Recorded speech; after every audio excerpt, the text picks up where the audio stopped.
Hello everyone, today I'm going to show you how to delete your YouTube channel permanently.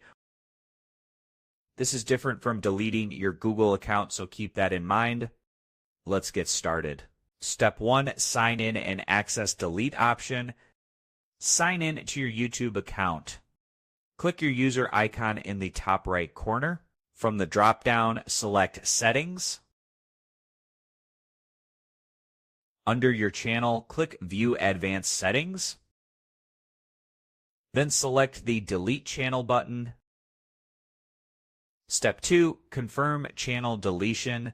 Follow the on-screen prompts to permanently delete your channel.